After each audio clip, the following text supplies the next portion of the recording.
hello. Hello. Hey, James, I'm really sorry to interrupt, but I'm actually not going to be able to give this talk with you today. Wait, why not? What's wrong?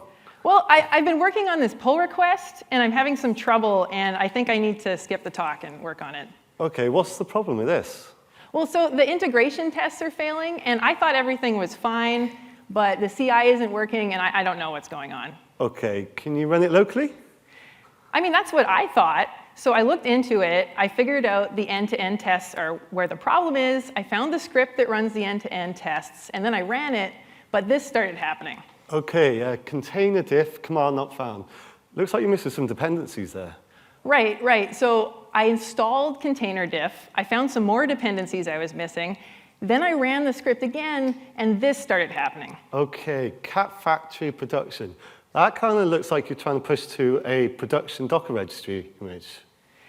Yeah, I probably shouldn't be pushing to the production registry, but it's hard-coded in the script. So I manually changed the script myself, and I'm going to have to remember to clean that up. And by the way, I should probably remember to uninstall all those dependencies before I'm done. But anyway, then I ran into this. OK, that script, it looks like it was trying to connect to a cluster there. Right, so the end-to-end tests need to deploy to a Kubernetes cluster, and then they run tests against the cluster. But we hard-coded the staging cluster in here, so now I'm going to have to figure out how to make my own Kubernetes cluster, and I'm going to have to make the scripts use that, and that's all going to take me a really long time. So I think you have to go ahead and present without me. Ouch. OK, we can do better than this, right? It's 2019. We're all cloud native. What we're trying to look at, Christie, have you looked at Jenkins X or the project that you're working on, Knative Pipelines? Yeah, that's a really good point. I think both of our projects could probably help us out here. Maybe we should introduce ourselves before we keep going. OK, so hello, everyone. My name's James Rawlings. I work on an open source project called Jenkins X. That's me on the left for people at the back there. And I've been working the last few years about working on creating software to help developers become more productive. Hi, everybody. I'm Christie Wilson. I'm a software engineer at Google. I'm also the one on the left there. Over the years, I've worked in a lot of different industries. I've worked in mobile, I've worked in finance, I've worked in AAA games, but I always end up gravitating towards work that has to do with tests and CI/CD. And Google has been no exception. So right now, I'm really excited to be leading the Knative Pipelines project, which was formerly called Knative Pipelines. So we're here today, and we're very excited to be talking to you about Jenkins X and Knative Pipelines and how we've been putting these two projects together. You know, I think that this could probably help me out with the CI problems that I was having at the beginning. I really wasn't looking forward to trying to reverse engineer all those bash scripts. And I think the types of problems that I was running into are the same types of problems that lots of engineers and companies are running into, so maybe we can show how we could help with that. So cloud native, that's interesting, but what is cloud native? That's a good point. Cloud native is one of these terms that we kind of throw around a lot, but we don't really talk about what it means very often. So maybe we can turn to the CNCF, or the Cloud Native Computing Foundation, and see what they say it is. So their definition is cloud native computing uses an open source software stack to deploy applications as microservices, packaging each part into its own container, and dynamically orchestrating those containers to optimize resource utilization. So that's kind of a mouthful, but I think we can break it down. So applications and infrastructure that are cloud native are open source. The architecture is microservices that are in containers. Those containers are dynamically orchestrated, and resource utilization is optimized. OK, so containers are the building blocks. Can you tell us a bit more about what containers are? Yeah, so at a high level, a container is a unit of software that contains an application's binary and then all of its dependencies and configuration that it needs to run. And then when the container actually executes, it shares an operating system with other containers, but the containers themselves run in their own isolated processes. OK, so I can see there's going to be some benefits here. Using containers makes it super easy for developers to package and deploy and deliver their software. Also, some other benefits we could see here, say compared to virtual machines, is the startup times of a container. There's a significant improvement in those start times, all about faster feedback for developers. Also, compared with virtual machines, for example, because you're not actually including an OS in all of this, then it's actually using less resources, which is then friendlier for your monthly cloud bills as well. And there's some applications for CI/CD here. So you might remember the very first problem that I was running into is I couldn't run the bash script because there are dependencies I was missing. But if instead of being a bash script, it had been a container, then I could have just run the container, and it would have had everything I needed right away. So if you need to put a lot of containers together, this is where Kubernetes comes in. And this is what cloud native often ends up meaning for most of us. We use containers as our building blocks, and then we take care of the dynamic orchestration and the optimized resource utilization using Kubernetes. So Kubernetes lets us orchestrate many containers, but then beyond that, it also abstracts managing the underlying hardware from managing the containers themselves. So this gives us benefits like if the machine that's running your container goes down, it can just automatically be rescheduled to another machine. OK, so again, you can start to see some benefits around here. There's becoming some standardization around a cloud implementation. Every major cloud provider is having a solution around Kubernetes. A lot of these cloud providers actually have managed solutions as well, so you don't actually have to maintain and manage upgrades of this. That really starts to be appealing, especially when you think about application portability. You're reducing the risk of vendor lock-in, which is obviously has benefits there. Some of the other benefits we're seeing as well is because of that standardization, then the level of innovation around open source projects on a stable platform is pretty phenomenal. And it's a very, very exciting time to be in that community, which we can all be a part of as well. Also, some of the resources as well, we talk about some of the, say, serverless models, we can actually start to benefit as well. In the CI/CD space, where we're thinking we only want to be running builds for the time we actually need it. So spinning up builds and then throwing them away afterwards, so we're not actually incurring any extra costs. And then also the approaches about extending Kubernetes as well, using microservices controllers, individual applications that are running on with their own release cycles, has a nice way to actually extend Kubernetes too. But for all the benefits that Kubernetes gives us, there's some other challenges as well. And some of these are the same challenges that we already had. So even though containers make my life easier because I can run them easily myself, I still have to build and distribute them somehow. And some things are just harder. If we take all of our monolithic applications and break them down into microservices, then suddenly we're dealing with a lot of tiny pieces, and we have to manage the dependencies between all of them. So this is the landscape that we're dealing with, and this is what cloud native has meant for us. James, maybe you can talk a little bit about what cloud native has meant for Jenkins and how that led to Jenkins X. Perfect. OK, so with Jenkins X, let me go to the slide. OK, just a brief slide about some of the history. Jenkins has had tremendous success as an open source project. It's quite phenomenal, actually. It was created in 2004 by Christie in the form of Hudson. And with an open source community that's flooded around it and helped improve that, it's been quite amazing. It's estimated that there's over 200,000 Jenkins installations running with around 15 million Jenkins users. That is astonishing. But there are some challenges that we recognize. There is a lot of changes, a lot of technology changes that have happened, advancements that have happened since then. And also some of the challenges that we want to recognize too. Right now, today, Jenkins has a single point of failure. If you want to perform some maintenance or you're installing a new plugin, then you could actually reboot the JVM, or it might not restart, for example. Then you're actually going to miss any webhook events for Git triggers, and you actually miss builds. So kind of not great. Also, down to some of the successes of Jenkins as well was the plugin model, which is overwhelming. It's brilliant. There are thousands of plugins that you can install, but that also means there's thousands of plugins that you can install, because they're all going to be installed in the Jenkins master, all requiring more memory, and then potentially more conflicts as well. And that's, again, from the memory side, that's we're incurring extra costs on our cloud bills. Running a JVM on the cloud is going to cost you a bit of money. Also, some of the other challenges we've seen because of the success is scaling the number of jobs. When a pipeline runs in Jenkins, that's actually executed on the Jenkins server, on the Jenkins master, which also means that with your teams, you can actually create a job, maybe a bad job, and that can have a negative impact, if that's a bad job, on your other teams in your organization if they're sharing that Jenkins master. But that's okay. We recognize these problems. And it's not all doom and gloom, because that also leads us into Jenkins X, where we can look at some of those advancements in technology, architectural approaches that the industry is learning from.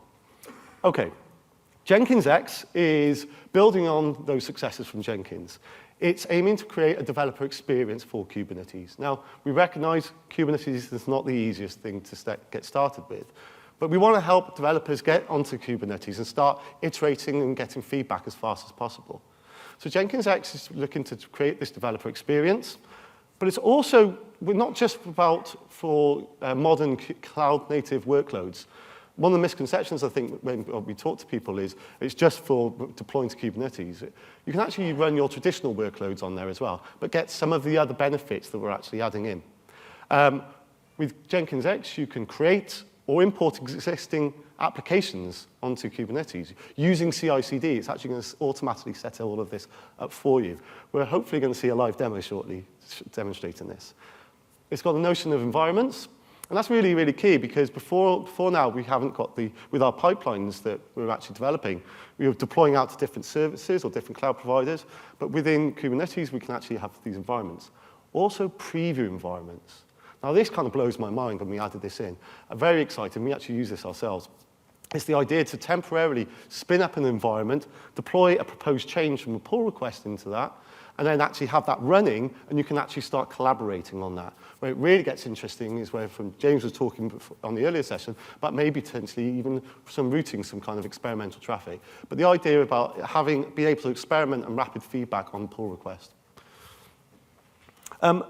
Also, just note out, we actually use automatically set up Git repositories for deploying to those environments, so that all your changes are traceable, and no change can go into that environment unless it's gone through a Git repository approval.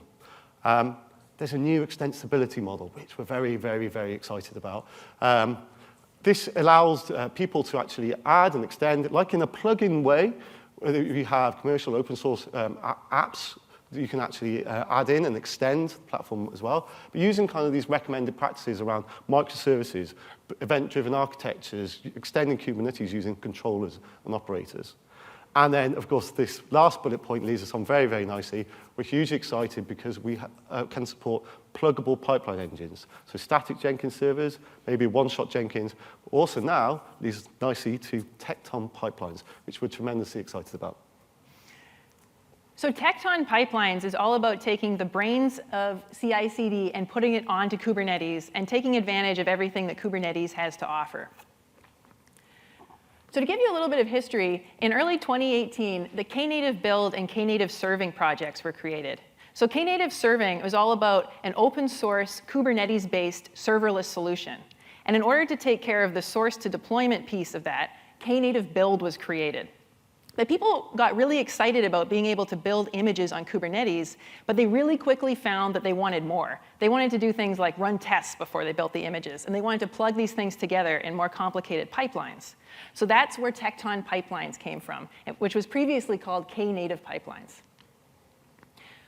One of the big features of Tecton Pipelines is portability. So the goal is that we have created an API spec that any CI/CD vendor could comply with. So this means that I can write pipelines for my project, and then I can use them with a variety of vendors or use them with multiple tools.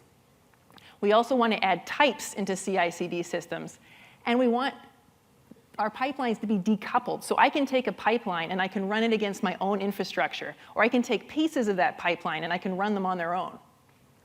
And we want to support deploying to Kubernetes very well, but we also want to support other completely different deployment targets as well, like maybe mobile. And a lot of people are pretty excited about this. So at the moment, we have regular contributions from developers from Google, CloudBees, Pivotal, IBM, Red Hat, and more. And so if any of you are interested in contributing, we've put a lot of work into making it really easy to ramp up as a contributor. So please join us. Now, particularly if you're interested in contributing, but also if you just want to use this, you might be wondering, how does this all work? So the key to how Tecton Pipelines works is it's implemented as Kubernetes CRDs. So CRD stands for Custom Resource Definition. Kubernetes, out of the box, comes with a number of types, like deployments, pods, and services, but it also has a model that lets you add your own types and extend Kubernetes itself. So to do this, you create your own resource types, and then you create processes called controllers or operators which operate on those resources. So what CRDs did we add for Tecton Pipelines? I'll start with the most basic building block. So the most basic building block is something we call a step. And what this is it's actually a container spec, which is an existing Kubernetes type. So this is how you say what image you want to run and how to run it, what arguments to use, environment variables, and all of that. The first new type we added is called a task. So a task lets you put multiple steps together. Those steps, or containers, will run in sequence on the same Kubernetes node. The next new type is a pipeline. And a pipeline puts tasks together. And you can run them in any order you want. You can run them in parallel. You can run them sequentially. And the pipeline will also let you do more complicated things, like you can take the output of one task and provide it as an input to another task, even though they run on different nodes. So both of those, pipelines and tasks, are things that you define once, but you use again and again. So to actually invoke these, there are two new types we added called pipeline run and task run, which will actually invoke the pipeline or the task. And since both of these need runtime information about what infrastructure to use, we added another type called the pipeline resource. So this is all the runtime information that you need to actually invoke your pipelines and tasks. Altogether, there are 5 new types of CRDs. We have task and pipeline, which you define once and use again and again, and then you invoke those using task runs, pipeline runs, and pipeline resources. So if we go back to the problem that I was having at the beginning of this talk, there were a few different things that were going wrong. So the first thing is that I was missing dependencies that I needed. Next, the CI that I was using was relying on production infrastructure that I couldn't and probably shouldn't access. And then there was kind of a meta problem, which is that when I went into this and tried to run it, I didn't know that I was going to run into any of these problems up front. So we can take a look at what this could look like if we were using Tecton Pipelines. So first of all, as soon as I went to the repo that I was working with, I should be able to find a YAML file that defines the pipeline that the repo uses. And from there, I can see exactly which tasks it's using and what the steps are in those tasks. So the very first problem I had about dependencies, I wouldn't have that problem because we would be using images to execute the actual logic, and they come with all of their dependencies.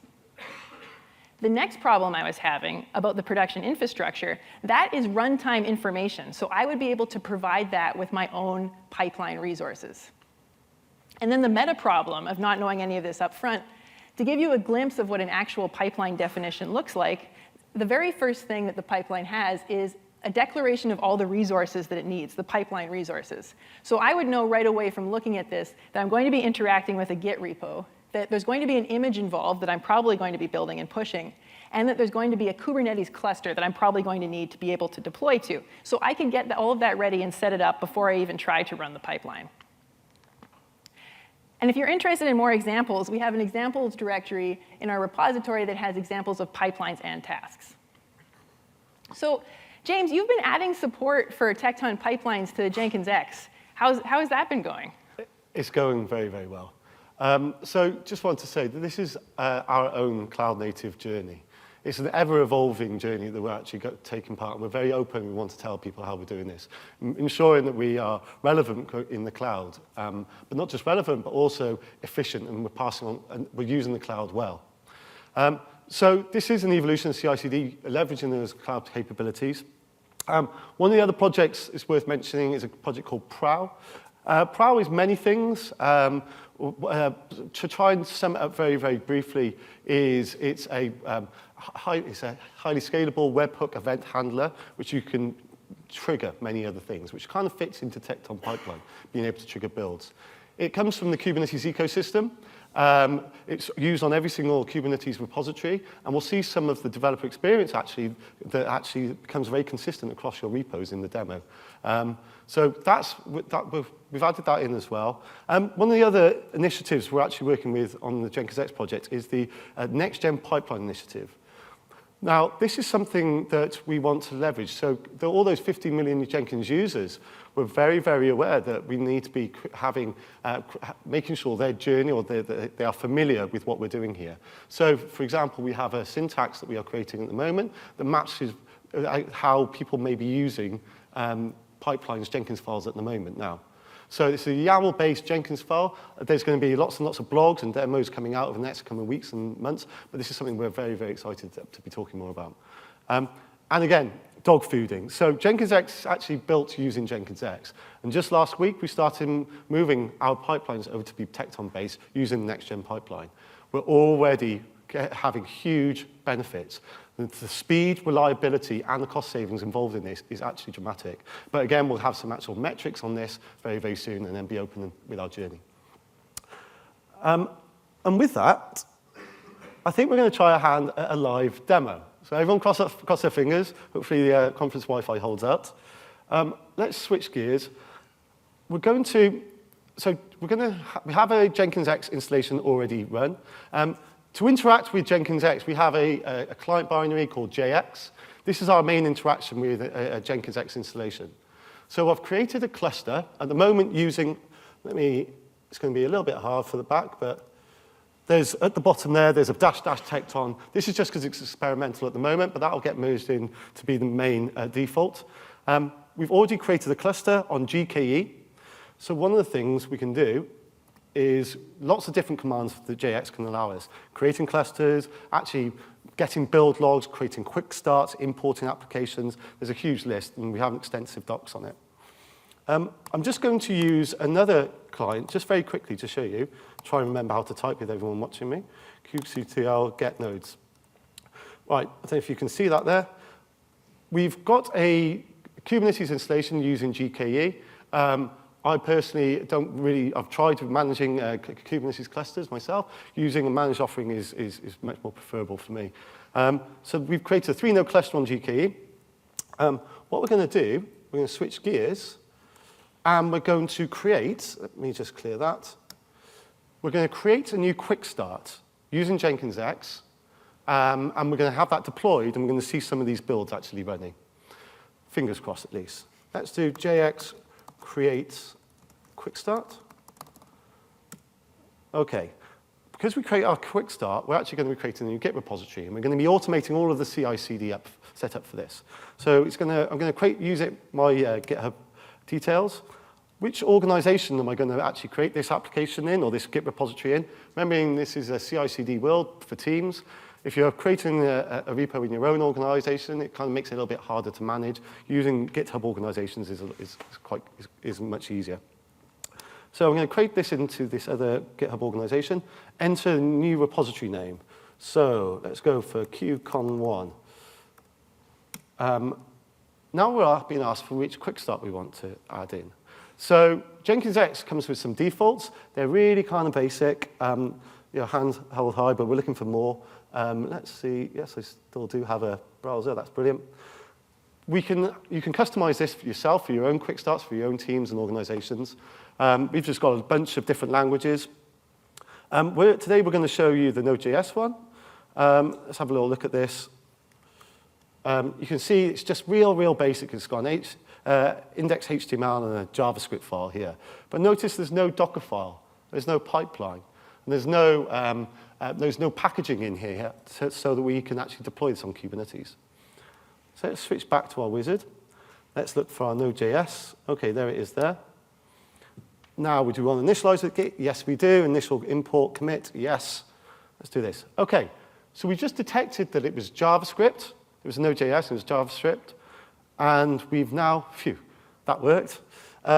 We've now created a QuickStart locally, and we've created a repository in my shared GitHub organization, and we've actually done language detection and recognized this was JavaScript. So if we go and have a look at this, cd qcon, which was qcon1 or qcon? Qcon1, phew.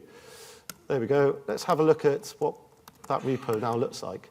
Remembering from our GitHub organization, you can see we've actually got some extra files in here now. So we've got Jenkins X YAML, which right now is just referring to a build pack. We have the notion of build packs. I don't want to go too much into it because we're going to do lots and lots of blogging around this and still very much work in progress. But the idea is, again, that similar syntax of stages and the syntax that people know and love. We've also added a Docker file in here as well because we detected it was no JS application. We've also added some charts. These are Helm charts, which is a way of packaging your application and deploying them onto Kubernetes. We've automated all of this and committed that into the Git repository. So we want to set everything up for you. We don't really want to hide anything. When you start getting more familiar, you can start tinkering and playing. At least you've got CI/CD set up so that you know when you break something. Right, let's go and have a switch gears a second. Okay, now really, it's probably going to be a little bit hard to see, but you don't really need to read the characters on here. What I wanted to show you is we're just watching, using kubectl, these CRDs that Christie was talking about here. At the top here, we've got, these are pipeline runs. So that's the CRD for actually running that pipeline. Next, we've got task runs. At the bottom, we've got tasks, which we can go and have a little look at. And in here, that's actually our build pod. A pod is a unit that is actually running our build. That's a temporary pod that's spun up just for the purpose of this build. And you can see that's actually running still. Let's go and have a look at one of those steps. Never great showing lots of YAML, so hopefully this will be the last time to do it, but let's just go and have a look. kubectl get task -o YAML. So we can actually see. So this admission. At the moment, this is like a big, bad thing we should be doing, mounting the Docker socket. But now with Tecton Pipelines, we're now quickly, fast moving away and using Canico, which is another beautiful project, open source project. So that's actually happening as we speak at the moment. But you can start to see some of the steps that's been generated that we're now using, and all using different images. Let me just see. Okay. Using an image, okay, so we've actually got Node.js, we can actually build the image. And these are just our individual steps. And we could start to actually have advanced pipelines of parallel steps and stages as well, using the cloud native approaches and design from the Tecton Pipelines project. Okay, so that's automatically triggered. What we should be able to do is, let's go JX get applications. Okay, so here we can see the one I tried earlier, but here we can see we've got an application in version 001 in our staging environment. Okay, that's our very, very, very basic Node.js QuickStart. Let's switch gears because we want to demonstrate some of the CI side of this as well. In the effort of shifting left, we want to be pushing as much as we possibly can before we merge into master. That's having any reason why that change shouldn't be deployed to a production environment. You really want to find that as soon as possible, including security checks as well. But let's create a branch, git checkout -b branch. And next we're going to update that index HTML. Let's make a little change. Hello, London. I'm going to save that, commit it, update the welcome message. We're going to push that to our work in progress branch. It's like the big screen and tiny little bit down in the corner. Sorry about that. Okay, let's go and have a look at that on GitHub. All right. So we've got a work in progress branch here. Let's review and create a pull request. And we can see that's our change. Hello, London. Yeah, we're happy with that. Let's create a pull request. Now, what we're actually going to see now is where the hook is one of Prowl's microservices, which is highly available, webhook event handler. So we're actually receiving a Git event, webhook event, because a pull request was opened, which has automatically triggered our CI. Again, this is familiar for all of the Kubernetes repositories. It also gives us a lot more control over our CI pipelines as well. You can actually add in, have conversational, like almost chatbots on your pull requests, triggering different behavior.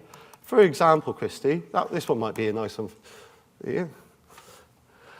That we might actually talk using comments on pull requests and trigger these different behaviors. And we have a nice little picture of a cat. That's appropriate, right? Yes, okay, phew. So one of the things here, that's just demonstrating that we can actually start talking on pull requests using Git events. Okay, you probably want to do something a little bit more serious around maybe reviewing, triggering different sets of tests, or approvals as well.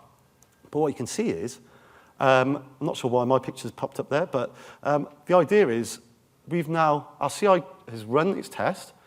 It's also built a temporary version, created a temporary environment, built a version of that change, and deployed it into a preview environment. And then it's come back and commented on that test. So let's have a look at, here we go. So we can see our proposed change has been deployed, running in a temporary environment. You can start collaborating together, whether that's test teams, product teams, marketing teams, however your organization is set up. Anybody that really has a decision about actually merging that into master and whether that could go to production, you can start collaborating here much earlier on in the process, which really, really helps aid your continuous delivery of post-commit to master. All right, what we're going to do, just to finish off, we've got serverless Jenkins, maybe rename that, but we've got a status of OK there. Let's go and approve this. Approve. And this is, again, a familiar workflow for a lot of people now. We're going to go back to JX. JX get build logs. One of the other things I wanted to highlight was this is the same experience with using JX, whether you're using static Jenkins masters or you're using these serverless one-shot Jenkins servers as well. We should be able to, at some point, let's have a look. If that's merged, we should see, here we go, we've got another pipeline run. Interestingly, though, we've still got the single task as well. So we've created a new pipeline run, but reusing the same task as Christie was mentioning before. Let's go and have a look at the logs. JX gets build logs. And we can select our second build, and here we go. We can actually seal this pod, and we can see the logs. Just to hit the message home, there's no JVM involved in this. These pipeline steps are being executed in containers, from steps from Tecton pipeline. The efficiency, the speed and reliability and resource usage is quite significant. But yeah, we're very, very excited by this. OK, so we've built an image. These are all the different containers for all the different steps, individual steps that are running. We can see different containers here. And that's actually created a pull request onto our staging Git repo, which has now been merged because it's quite fast with Tecton pipelines. And then there we go, version 002 is being deployed into our environment. Hopefully it should be there. Git app, or the deployment might still be happening. Applications. We might have to do that a couple more times whilst the deployment actually happens. Oh, it's still running there. That's really kind of what I wanted to show from the Jenkins X perspective of how we're actually embracing the advancements around containerization, but also the new technology and the innovation that's happening around with Kubernetes as well. Shall I get back up the slides? OK. That would work, by the way. I'm pretty convinced, honestly. OK. Let's go. Let's go back to present. Demo worked. Yes. OK. Yeah, that was pretty cool, James. I'm glad that I stuck around for the talk instead of wrestling with my CI instead. I think we've seen a lot of things that hopefully people who will be working with CI/CD in the future can keep in mind. So yeah, these are both open source projects which are hugely welcoming for involvement as well, any feedback as well. We've got QuickStart from Jenkins X that shows the command that was created and the Node.js QuickStart. It is experimental as we start, so we're looking at as much involvement to kind of accelerate this as much as possible, and a contributing guideline as well.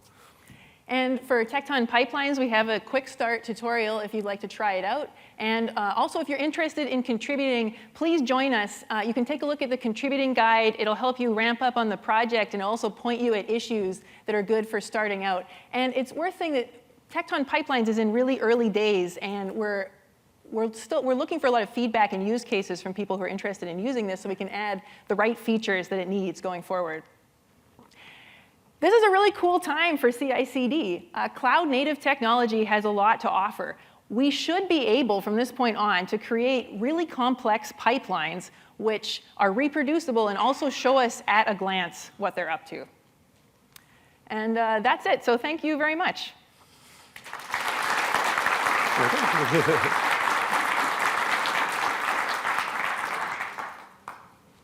And I think we've probably got time for some questions if people have any. Please raise your hand if you have any questions, and they'll be happy to answer.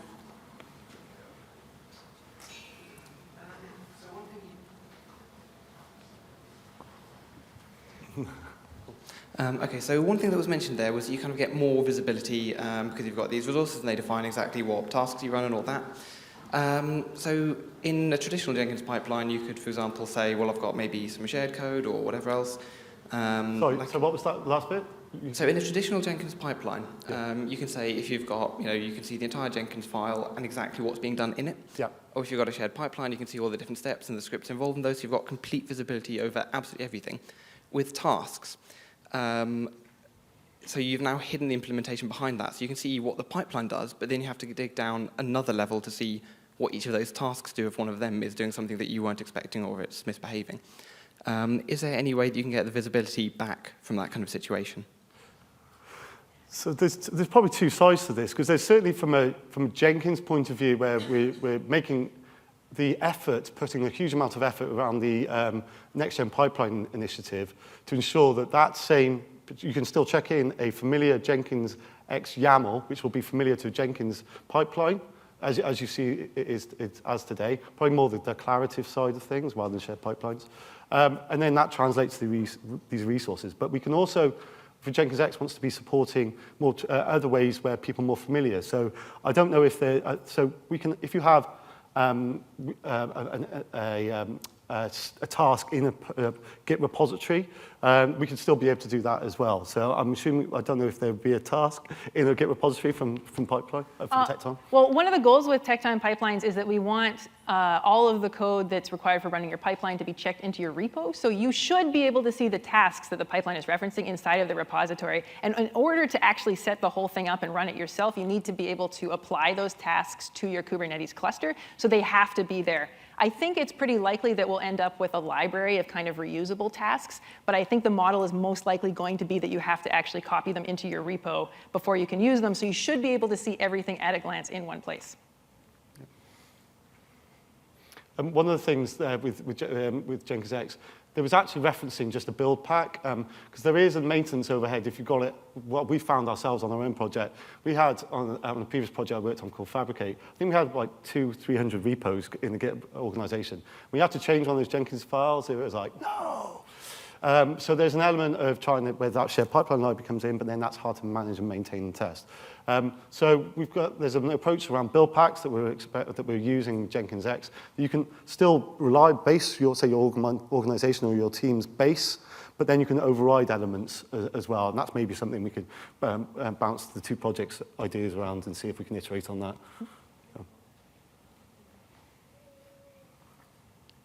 More questions? I was going to say, is it bad that one of my takeaways is that you've made it much easier to get cat GIFs in GitHub? I think that is the killer feature, actually. And that cat GIF thing comes from Prow, so we don't... Which you added in, though, right? Or you were involved in it added in, yeah. OK, any more questions? Great, then thank you very much, James and Christie. Thank you. Thank you.